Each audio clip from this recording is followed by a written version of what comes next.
Oke, assalamualaikum warahmatullahi wabarakatuh. Selamat datang di YKTB Channel. Kali ini saya akan memberikan sedikit panduan terkait dengan kewajiban aparatur sipil negara dalam membuat laporan harta kekayaan aparatur sipil negara. Ya, sebelumnya saya ucapkan terima kasih bagi rekan-rekan yang sudah mendukung channel ini. Jangan lupa like, subscribe-nya. Oke, kita langsung saja. Ini merupakan panduan laporan harta kekayaan aparatur sipil negara. Bukan rahasia umum lagi bahwa alasannya tindak kejahatan korupsi di Indonesia masih menjadi masalah yang sukar untuk dituntaskan. Ya, salah satu upaya yang dicanangkan pemerintah adalah untuk mencegah para aparatur sipil negara melakukan korupsi adalah dengan meluncurkan yang namanya Siharka. Untuk yang belum tahu, adalah Siharka merupakan sebuah sistem yang berguna untuk mengetahui jumlah kekayaan yang dimiliki oleh setiap ASN yang ada di Indonesia. Ya, seperti kita ketahui, mungkin ini agak terasa asing karena baru diperlakukan untuk tahun yang sekarang. Ya, pendahulunya hanya dikhususkan untuk para pejabat negara eselon 1, eselon 2, eselon 3 ya. Sekarang ASN seluruhnya diharuskan membuat laporan harta kekayaan aparatur sipil negara. Oke, latar belakang yang melatar belakangnya adalah tindak pencegahan korupsi, kolusi dan nepotisme, kemudian pencegahan dan penyalahgunaan wewenang, kemudian sebagai bentuk transparansi aparatur sipil negara dan penguatan integritas aparatur. Oke, selanjutnya LKH ASN ini berdasarkan muatan surat edaran nomor 1 tahun 2015, di mana menetapkan pejabat wajib lapor dalam bentuk LHKPN. Kemudian menetapkan wajib lapor bagi seluruh pegawai ASN yang tidak wajib LKHPN untuk menyampaikan LHK ASN yang menggunakan formulir LHK ASN yang telah ditetapkan dalam surat edaran ini. Menugaskan APIP untuk mengelola LHK ASN. APIP itu adalah aparat pengawasan internal pemerintah. Kemudian melakukan peninjauan kembali jabatan dan sanksi jika tidak memenuhi ketentuan ini. Sanksi bagi pegawai di lingkungan APIP yang menyalahi kewenangannya. APIP itu adalah aparat pengawasan internal pemerintah. Oke, berikutnya yang wajib mengisi LHK ASN adalah 1. Pejabat setingkat eselon 4, kemudian staf termasuk CPNS ya, calon pegawai negeri sipil. Sedangkan untuk eselon 1, 2, dan 3 itu harus membuat laporan harta kekayaan untuk para pejabat negara. Di sini apa yang membedakan antara LHKPN dan LHK ASN? Ya, dilihat dari subjeknya adalah LHKPN itu dikhususkan untuk pejabat negara dan pejabat strategis serta potensial yang sangat rawan sekali KKN. Nah, sedangkan LHK ASN ditujukan kepada seluruh ASN. Ya, selain yang berkewajiban untuk melaporkan dalam bentuk LHKPN. Kemudian tujuan penyampaiannya LHKPN itu adalah ke KPK, Komisi Pemberantasan Korupsi. Kemudian kalau LHK ASN adalah kepada pimpinan organisasi melalui APIP ya, aparat pengawasan internal pemerintah. Kemudian pengelolaannya LHKPN adalah kewenangan daripada KPK, kemudian LHK ASN adalah APIP. Kemudian daya dukung ya, LHK APN adalah wajib mengambilkan bukti, kemudian kalau ASN adalah data dukungnya disimpan oleh yang bersangkutan. Kemudian sifatnya tidak rahasia, diumumkan secara terbuka, itu berlaku untuk LHKPN. Sedangkan untuk aparatur sipil negara itu bersifat rahasia, yang bersangkutan dan tim verifikasi yang memang mengetahuinya. Kemudian bagaimana asas dalam pengisian LKH ASN? Yang pertama adalah kejujuran. Setiap PNS harus jujur karena yang mengetahui harta kekayaan itu adalah pribadinya masing-masing. Kemudian kepatutan dan kewajaran, harus memenuhi kaidah kepatutan dan kewajaran. Bagaimana PNS atau ASN yang tidak mengisi LKH ASN ini sesuai dengan SMN PAN RB nomor 1 tahun 2015 ini, maka akan 1. peninjauan kembali berupa pembatalan atau penundaan pengangkatan ASN atau PNS tersebut dalam jabatan struktural atau fungsional. Kemudian kedua, pemberian sanksi sesuai dengan PP nomor 53 tahun 2010 tentang disiplin PNS. Yang harus diperhatikan adalah melaporkan harta kekayaan apa adanya, jangan ada yang ditambah atau dikurangi sampai dengan Desember 2019. Kedua, wajib diperhatikan bahwa harta suami adalah merupakan harta istri. Harta istri adalah harta suami. Jadi seluruhnya harus digabungkan termasuk harta anak yang belum menikah namun sudah bekerja. Selanjutnya adalah rumah, mobil, dan lain-lain yang sudah dibeli akan tetapi atas nama orang lain. Itu dimasukkan juga dalam LHK ASN.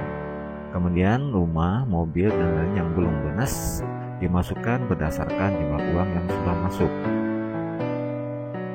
Kemudian pengisian data keluarga, masukkan semua data keluarga yang baik, yang masih tanggungan ataupun yang di luar tanggungan.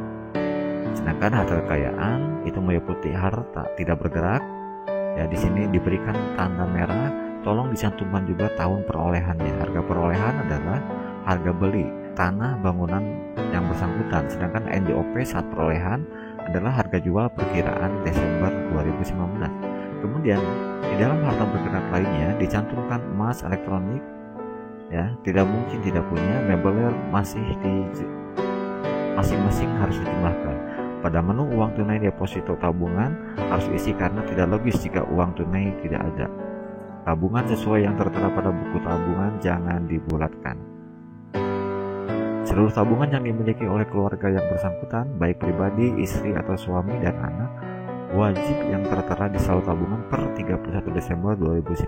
Silakan dicetak atau dicek di buku tabungan atau langsung ke bank. Kemudian uang tunai yang dimiliki di tanggal 31 Desember 2019 ini silakan dikira-kira saja. Kemudian penghasilan selama 1 tahun. Penghasilan itu berupa penghasilan dari jabatan termasuk di dalamnya gaji pokok sesuai dengan leker gaji 13 dan gaji ke-14 juga dimasukkan. Kemudian tunjangan jabatan sesuai dengan leker. Kemudian tunjangan lain-lain termasuk TPP, uang konven dan lain-lain. Potongan-potongan termasuk potongan dari bank, koperasi yang ada di dalam leker gaji. Kemudian penghasilan dari profesi per tahun. Untuk jabatan guru dan pengawas, sertifikasi dan jasa pengajar di tempat lain masukkan ke sini. Kemudian untuk jabatan struktural dan pelaksana uang dinas luar masukkan ke penghasilan dari profesi. Kemudian penghasilan dari suami atau istri yang bekerja per tahun dihitungnya. Jika ada suami atau istri yang sudah meninggal, masukkan juga dengan menambahkan kata almarhum di belakang. Masukkan penghasilan dari istri atau suami yang sudah meninggal jika pensiun, janda atau duda. Kemudian yang termasuk pengeluaran rutin per tahun. Nah, berikut ini adalah bagaimana cara melakukan login. Yang melakukan login silakan Anda akses URL berikut ya, http://siharka.menpan.go.id. Ini adalah situs yang resmi Kementerian Penajaan Aparatur Negara Reformasi dan Birokrasi siharka.menpan.go.id. Maka tampilannya adalah seperti ini. Ini tampilan awal daripada website Siharka. Nah, untuk pengisian masukkan username. Ya, username ini adalah nomor induk pegawai. Kemudian isikan password. Ya, password adalah password yang sudah diberikan oleh inspektorat atau dinasnya masing-masing. Kemudian masukkan kode captcha. Kode captcha ini adalah merupakan angka-angka yang muncul di kotak ini. Oke, sudah terisi semua. Klik login.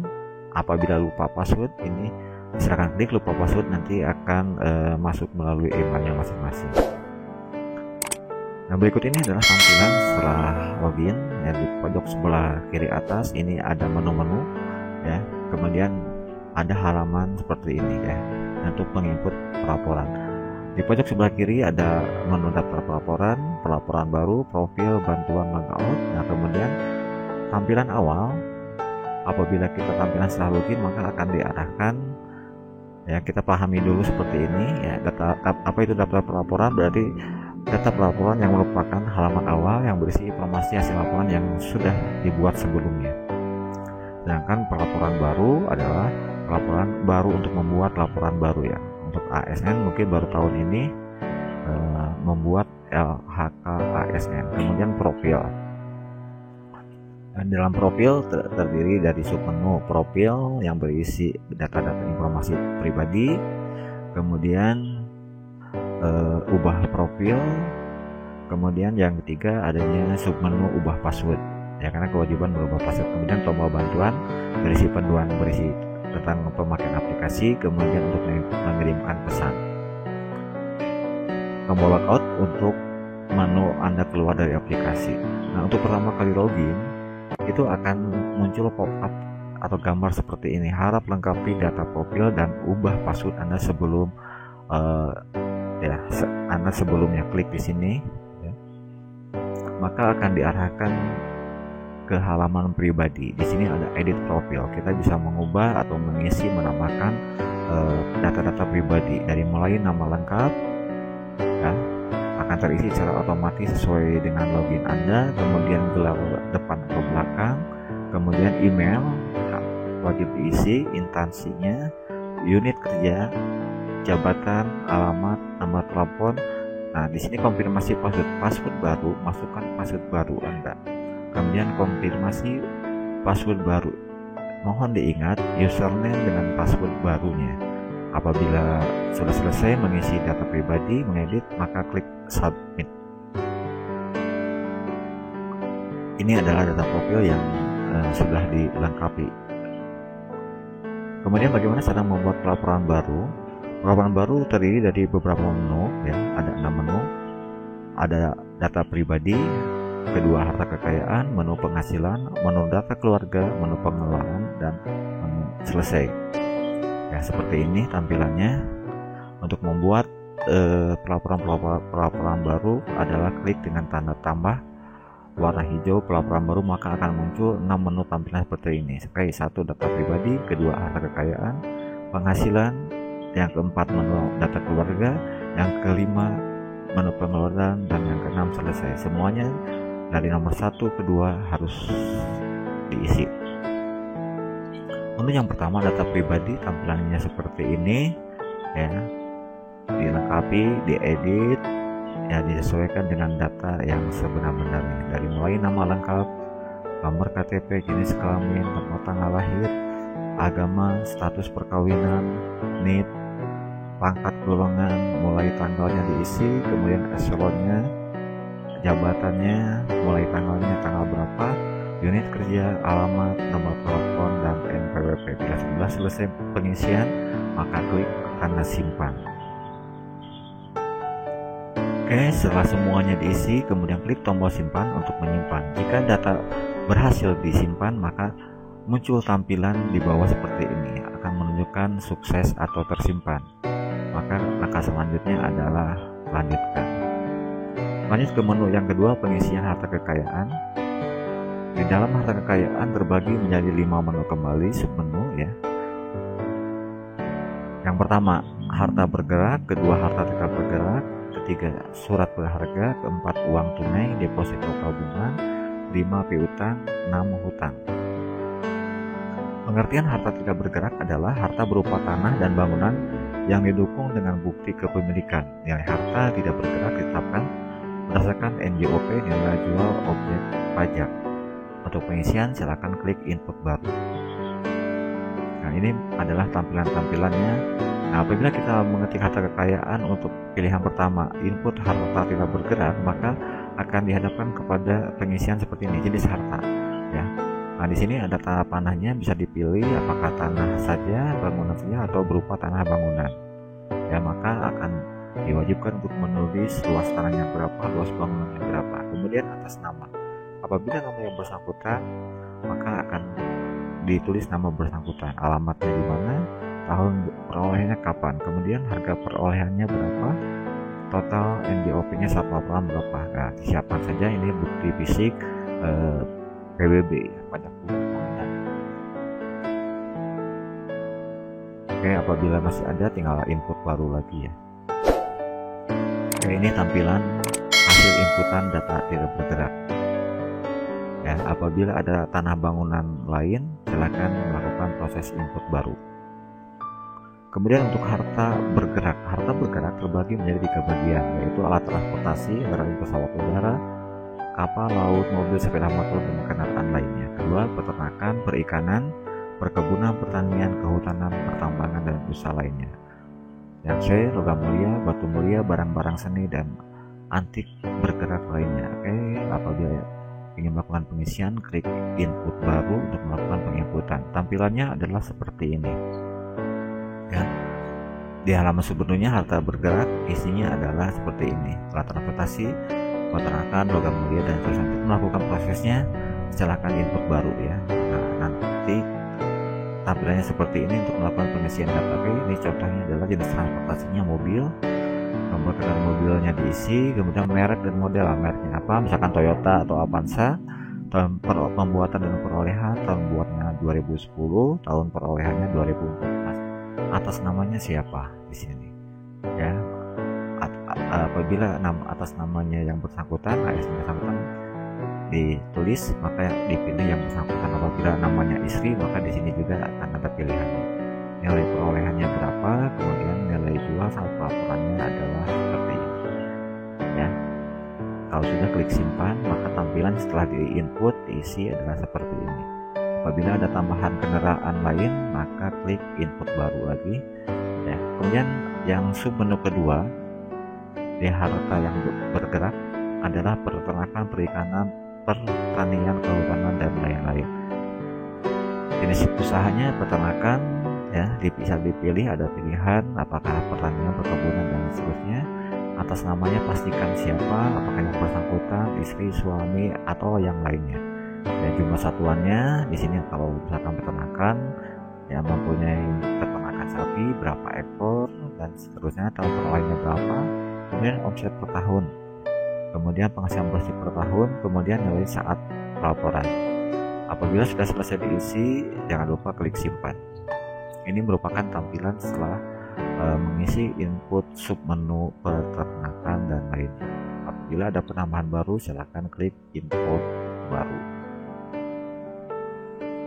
Submenu yang ketiga harta bergerak adalah logam batu mulia, barang-barang seni, dan antik bergerak lainnya. Kita isikan. Nah, jenis hartanya logam mulia, sebagai contoh ada pilihan sebenarnya tanda panah, apakah batu mulia, barang seni, barang antik, perabotan, dan lainnya. Kemudian atas nama, pastikan siapa pemiliknya, bisa istri, bisa anak. Ya, anak itu adalah belum menikah tapi sudah bekerja, atau hubungan dengan keluarga, relasi, ada pilihan istri, suami, ya, dan lainnya. Jumlah satuannya berapa, tahun perolehannya tahun berapa, harga perolehannya, kemudian nilai jual laporan. Apabila sudah, klik simpan, maka tampilan setelah diinput untuk submenu barang bergerak logam mulia adalah seperti ini. Apabila ada barang lain yang perlu diinput, maka klik input baru. Kemudian surat berharga. Surat berharga merupakan harta berupa surat berharga seperti saham, reksadana, dan sebagainya yang dinilai berdasarkan harga. Untuk melakukan input, klik input baru. Oke, jenis surat. Jadi ada pilihan saham, reksadana, dan lainnya. Tinggal dipilih, kemudian atas namanya siapa, hubungan keluarga atau relasi. Di sini ada pilihan yang bersangkutan, istri, suami, anak, dan seterusnya. Ya, jumlah lembar kepemilikan berapa persen, nama perusahaannya apa, kemudian nilai jual saat pelaporan. Apabila sudah selesai diisi semua, maka klik simpan. Tampilan input surat berharga adalah seperti ini. Apabila ada yang lain lagi, maka input baru. Oke, selanjutnya adalah uang tunai, deposito, dan tabungan. Untuk menginput baru tabungan Anda, kita mengisikan seperti ini. Yang pertama, jenis kas. Ada pilihan tabungan, uang tunai, deposito, giro, valuta asing, dan lainnya. Atas namanya siapa, kebenaran hubungan keluarga atau relasi, nama banknya, kemudian nomor rekeningnya, kemudian saldo dan laporan, termasuk harta yang dimiliki atau tabungan yang dimiliki, uang tunai yang dimiliki oleh istri, anak yang belum menikah akan tapi sudah bekerja. Apabila sudah melakukan pengisian, klik simpan, maka tampilannya adalah seperti ini. Untuk menambahkan uang tunai, tabungan, dan lainnya, silakan klik input baru lagi. Apabila ASN itu mempunyai piutang, klik input baru untuk Anda yang melakukan input harta piutang, barang atau uang yang akan diterima di masa yang akan datang berdasarkan kesepakatan Anda dinilai sesuai dengan nilai yang tertera. Penginputannya adalah seperti ini. Atas namanya siapa, hubungan dengan keluarga atau lainnya yang bersangkutan, istri, suami, anak atau lainnya. Nama bank, lembaga, kemudian nomor rekening, kemudian saldo saat pelaporan. Kemudian untuk hutang, klik input baru untuk Anda melakukan input harta hutang barang atau uang yang harus dibayar di masa yang akan datang berdasarkan kesepakatan Anda. Oke, ini adalah form yang harus diisi.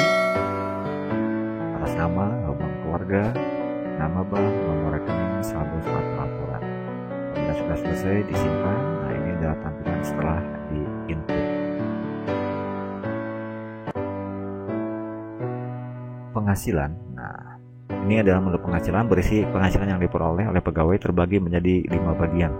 1. Penghasilan dari jabatan. 2. Penghasilan dari profesi atau keahlian. Yang ketiga, penghasilan dari usaha lainnya. Yang keempat, penghasilan dari hibah lainnya. Yang kelima, penghasilan dari istri atau suami yang bekerja. Proses penginputan penghasilan dari jabatan dihitung berdasarkan gaji dan tunjangan selama setahun. Gaji pokok, gaji pokok berapa, tunjangan jabatan, tunjangan lain-lain, potongan-potongan. Nah, potongan ini termasuk potongan pinjaman bank, koperasi dan lain-lainnya. Penghasilan bersih ini otomatis. Untuk penghasilan dari jabatan yang gaji diperoleh bisa dilihat untuk ASN adalah pada leger gaji. Kemudian apabila sudah saya simpan, maka tampilannya setelah diinput seperti ini. Proses input baru apabila ada yang ingin ditambahkan. Kemudian yang kedua, penghasilan dari profesi keahlian. Penghasilan lain yang diperoleh dari jabatan seperti honor narasumber, honor lain-lain selama setahun. Kita bisa memperkirakan apa saja penghasilan dari profesi keahlian. Oke, jenis penghasilannya contohnya adalah narasumber, lembaganya adalah lembaga, total penghasilannya adalah bersih. Oke, kalau guru misalkan jenis penghasilannya tunjangan profesi guru, lembaganya Kemdikbud, berapa itu bisa klik simpan. Tampilan setelah input adalah seperti ini. Untuk proses berikutnya adalah input baru. Oke, berikutnya adalah penghasilan dari usaha lainnya. Penghasilan lain yang berasal dari kegiatan di luar jabatan seperti pendapatan sewa selama setahun. Setelah diisi semua klik tombol simpan, tapi jika tidak ada, silakan Anda lewati, akan muncul data secara otomatis. Jika Anda mengisi data atau bergerak peternakan dan lain-lain. Oke, tampilannya seperti ini. Kemudian penghasilan selanjutnya ini ada lagi input baru, penghasilan dari hibah. Nah, penghasilan yang berasal dari pihak lain seperti warisan, pemberian dan sebagainya, ini wajib juga diinput di LHK ASN seperti tanah, siapa alamat pemberi hibahnya, kemudian totalnya berapa. Oke, ini merupakan tampilan data dari penghasilan berdasarkan hibah. Kemudian penghasilan dari istri atau suami yang bekerja. Penghasilan yang diperoleh dari istri atau suami yang bekerja, penghasilan diisi pada menu data keluarga. Oke. Data istri suami. Klik input baru untuk Anda melakukan input data istri atau suami pegawai. Setelah diisi semua, klik tombol simpan. Katakan nama istri atau suaminya siapa, tempat tanggal lahir, tempat tanggal nikah, pekerjaannya apa, PNS atau non PNS, hanya 2 pilihan. Pekerjaannya sebagai apa disebutkan, penghasilan per tahunnya berapa, kemudian isikan alamat rumah, klik simpan. Kemudian data anak, klik input baru untuk melakukan input data anak pegawai, baik anak kandung, anak tiri yang masuk sudah atau belum tanggungan. Setelah diisi semua, klik tombol simpan. Oke, nama anaknya siapa, tempat tanggal lahir, jenis kelamin, pekerjaan, alamat rumah, klik simpan. Untuk menambah silakan ada proses input baru. Kemudian pengeluaran. Pengeluaran adalah berisi tentang pengeluaran rutin dan pengeluaran lainnya. Pengeluaran rutin diisi dengan perkiraan pengeluaran rumah tangga dan rutin lainnya seperti biaya listrik, air, transportasi, dan biaya hidup lainnya. Selanjutnya, pengeluaran lainnya diisi dengan perkiraan pengeluaran selain pengeluaran rutin seperti rekreasi, asuransi, biaya pengobatan, dan sebagainya. Oke, inilah kalau isian data pengeluaran. Pengeluaran rutinnya kita hitung dulu berapa perkiraannya, kemudian pengeluaran lainnya. Kemudian kalau sudah klik simpan. maka proses pengisian laporan harta kekayaan ASN selesai. Dan untuk selanjutnya adalah apabila sudah selesai, klik menu selesai untuk mengakhiri laporan dan melihat rekapitulasi dari laporan harta kekayaan yang telah diisi. Oke, berikutnya akan diarahkan kepada halaman seperti ini, keterangan pelaporan. Maka ada 3 pilihan keterangannya. Pertama, pelaporan untuk naik jabatan dan lain-lain. Nah, diisi dengan laporan yang pertama. Apabila sudah, klik tombol jika selesai melaporkan dan melihat hasil laporan. Oke, status laporannya akan terlihat seperti ini ya.